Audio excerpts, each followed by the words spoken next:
Electoral bonds అక్రమం అన్నట్టు అసలు దీనిలో రహస్యంగా ఉంచాల్సిన అవసరం లేనే లేదు అని చెప్తూ ఎలక్టరల్ బాండ్స్ ఎస్బీఐకి ఏ కంపెనీలు ఏ పార్టీలకు ఎంతెంత ఇచ్చాయి అన్న లిస్టుని బయట పెట్టాలి అని సుప్రీంకోర్టు ఆదేశించడం జరిగింది. కానీ గమనించాల్సిన విషయం ఏమిటంటే అసలు electoral బాండ్స్ని ప్రవేశపెట్టిందే BJP party.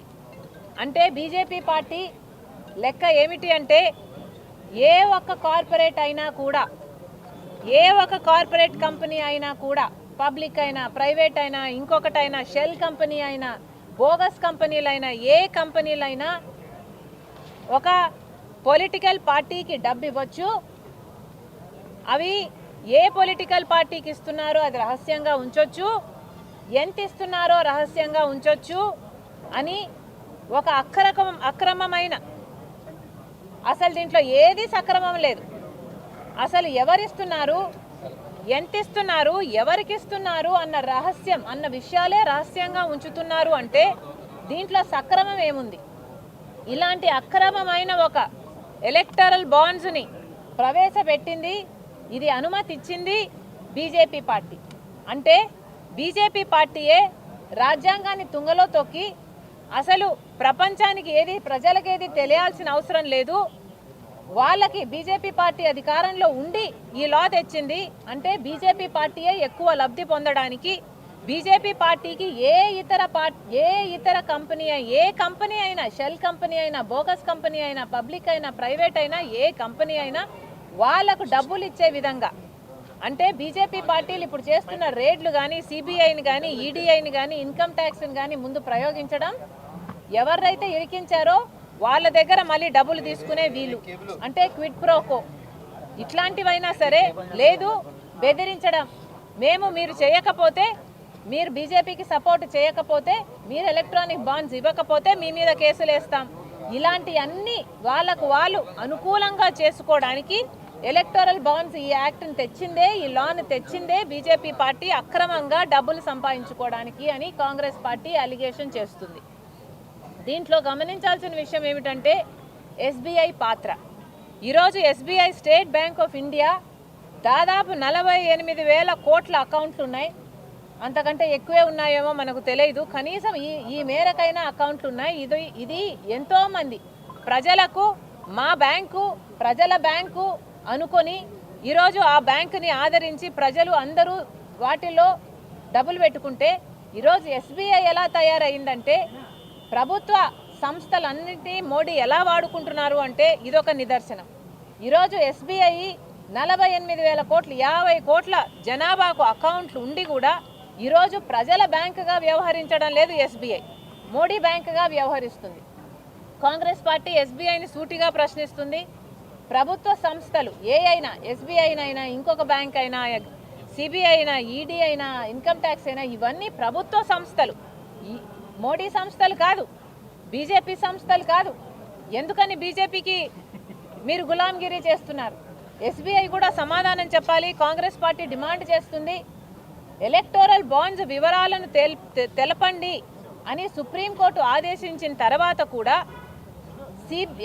SBI bank ఎందుకు ప్రవేశపెట్టడం లేదు, ఎందుకు అవి బయట పెట్టడం లేదు, మోడీని కాపాడే ప్రయత్నం ఎందుకు చేస్తుంది, ఆ లిస్టు ఎందుకు బయట పెట్టడం లేదో సిబిఐ సమాధానం చెప్పాలి. ఇప్పుడు సిబిఐ చెప్తున్న సాకులు ఏమిటంటే, ఏది డిజిటల్ యుగంలో, అన్ని ఆన్లైన్, అన్ని డిజిటల్ రికార్డ్స్ ఉన్న యుగంలోనంట వీళ్ళు పేపర్లలో రాసి ఎక్కడో పెట్టారట, తాళపత్రాలలో రాసి ఎక్కడో దాచిపెట్టారట. ఏమైనా అర్థం ఉందా అండి? ఏ యుగంలో బతుకుతున్నారు? అసలు ఎస్బీఐ సంబంధించిన ఐటీ ఎక్స్పర్ట్, రిటైర్ అయిన ఒక ఐటీ ఎక్స్పర్టే చెప్తున్నాడు 10 నిమిషాల పని, కేవలం 10 నిమిషాలలో ఎస్బీఐ అనుకుంటే ఆ లిస్టును బయట పెట్టచ్చు అని మీ ఎక్స్ ఎంప్లాయీనే చెప్తున్నాడు. మరి ఇవి ఏమి సాకులు అని అడుగుతోంది కాంగ్రెస్ పార్టీ. ఇది ఎక్కడి న్యాయం అని అడుగుతోంది కాంగ్రెస్ పార్టీ. మీరు ప్రజలకు సేవ చేయాలనా, మోడీకి సేవ చేయాలనా? మీరున్నది ప్రజల కోసమా, మోడీ కోసమా? ఇంత భయం పనికిరాదు, ఇంత పిరికితనం పనికిరాదు. ప్రభుత్వ వ్యవస్థలన్నీ ప్రజల కోసం నిలబడాలి అని కాంగ్రెస్ పార్టీ డిమాండ్ చేస్తుంది. ఎస్బీఐని కూడా డిమాండ్ చేస్తున్నాం. వెంటనే ఏవైతే బాండ్స్ని మీరు ఎవరైతే ప్రొటెక్ట్ చేయాలనుకుంటున్నారో వాటి వివరాలను బయట పెట్టండి. ఎస్బీఐ వివరాలను బయట పెడితే ఇరుక్కునేది ఎవరో తెలుసా? BJP party. ఇరుక్కునేది ఎవరో తెలుసా? ప్రాంతీయ పార్టీలు, జగన్మోహన్ రెడ్డి గారి పార్టీ, చంద్రబాబు గారి పార్టీ, మోడీ గారి పార్టీ, కేసీఆర్ గారి పార్టీ, ఇలాంటి పార్టీలే ఇరుక్కుంటాయి.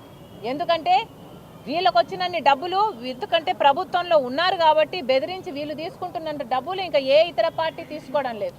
అందుకే కాంగ్రెస్ పార్టీ ఈరోజు ధైర్యంగా చెప్తుంది, మాకు దాచుకోవడానికి ఏమీ లేదు, ఎస్బీఐ లిస్టు బయట పెట్టండి, మా పేర్లు కూడా బయటకు వస్తాయి కదా, కాంగ్రెస్కి ఎంత ఎవరు డబ్బులు ఇచ్చారో కూడా ఆ లిస్టులో బయటకు వస్తుంది కదా, అయినా మాకేం దాచుకోవడానికి లేదు. ఎస్బీఐ లిస్టు బయట పెట్టాలి. కాంగ్రెస్ పార్టీకి ఎంతమంది ఇచ్చారో తెలియనియండి, బీజేపీ పార్టీకి ఎంతమంది ఎంతెంత ఇచ్చారో ఎప్పుడెప్పుడు ఇచ్చారో తెలియాలి. ఈ ప్రాంతీయ పార్టీలకు కూడా ఎవరెవరు ఎప్పుడెప్పుడు ఎంతెంత ఇచ్చారో ప్రజలకు తెలియాల్సిన అవసరం ఉందని కాంగ్రెస్ పార్టీ డిమాండ్ చేస్తుంది.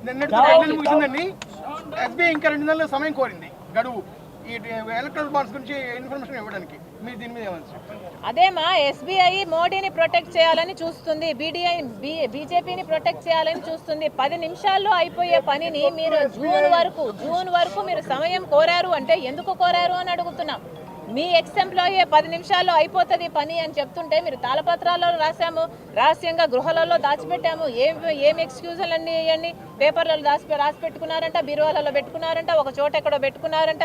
ఈ డిజిటల్ యుగంలో ఎంత సెక్యూర్డ్గా, ఎంత ఎన్క్రిప్టెడ్గా ఉండాల్సిన ఇన్ఫర్మేషన్ని మీరు ఎక్కడెక్కడో ఫిజికల్గా దాచిపెట్టారా? ప్రజలకు ఏమైనా చెవులో క్యాబేజీలు ఉన్నాయనుకుంటున్నారా? ఏం మాట్లాడుతున్నారండి? వెంటనే డిమాండ్ చేస్తుంది కాంగ్రెస్ పార్టీ, ఎస్బీఐ కూడా ప్రజల కోసం ఉంది అని గుర్తుపెట్టుకోవాలి. అలాగే ప్రతి ప్రభుత్వ సంస్థ కూడా ప్రజల కోసమే పని చేయాలని కాంగ్రెస్ పార్టీ డిమాండ్ చేస్తుంది.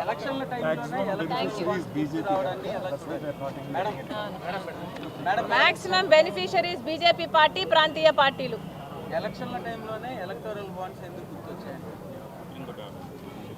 ఎందుకంటే సుప్రీంకోర్టు ఆదేశించింది. ఎందుకు గుర్తొచ్చాయని పిల్లేసిన వాళ్ళని అడగాలి. పిల్లేసిన వాళ్ళకి నిజంగా మనందరము సలాం చేయాలి. ఎందుకంటే అసలు ఎలక్టోరల్ బాండ్స్ అనేదే అక్రమం కదా ఇన్ ద ఫస్ట్ ప్లేస్. అసలు రహస్యంగా ఉండాల్సిన అవసరం ఏముంది? ఎందుకు ఉంచాలి రహస్యంగా? బీజేపీ ఇలాంటి లా తెస్తే ఇంతకాలం ఎవరు ఎందుకు స్పందించలేదు? సరే, ఒక పుణ్యాత్ముడు ఎవరో పిల్లు వేశారు, ఆ పిల్లుకు సుప్రీంకోర్టు స్పందించింది. ప్రజాస్వామ్యం బతికుంది కాబట్టి సుప్రీంకోర్టులో కూడా ఇంకా న్యాయం అన్నది భారతదేశంలో ఉంది కాబట్టి, న్యాయానికి విలువ ఉంది, మంచితనానికి విలువ ఉంది కాబట్టి దేవుని దయ వల్ల ఈ తీర్పు అయినా వచ్చింది. ప్రజాస్వామ్యంలో ఇది జరగాలి, ప్రజలకు అన్నీ తెలియాలి. కాబట్టి సుప్రీంకోర్టు తీర్పుని కాంగ్రెస్ పార్టీ మనస్ఫూర్తిగా స్వాగతిస్తుంది. ఇప్పటికైనా ఎలక్షన్స్ నాట్ ఎలక్షన్స్, మీరు ఎంత డబ్బులు తీసుకున్నారు, ఏ పార్టీ అన్నది ప్రజలకు తెలియాల్సిన అవసరం ఉంది కదా. మాకేదైనా దాచిపెట్టుకోవాల్సి ఉంటే మేము ఎందుకు కొట్లాడతాం? కాంగ్రెస్ పార్టీకి దాచిపెట్టుకోవాల్సిన అవసరం లేదు. ప్రాంతీయ పార్టీలకు ఉంది, బీజేపీ పార్టీకి ఉంది. వీళ్ళే స్వతహాగా మీకు దమ్ముంటే బీజేపీ పార్టీని, ప్రాంతీయ పార్టీని, వైసీపీ పార్టీని, టీడీపీ పార్టీని, కేసీఆర్ గారి పార్టీని, అన్ని ప్రాంతీయ పార్టీలను డిమాండ్ చేస్తున్నాం. మీకు దమ్ముంటే ఎవరెవరు మీకు ఎంతెంత ఇచ్చారో మీరే బయట పెట్టండి. మీకు నిజాయితీ ఉంటే మీరే బయట పెట్టండి. సవాల్.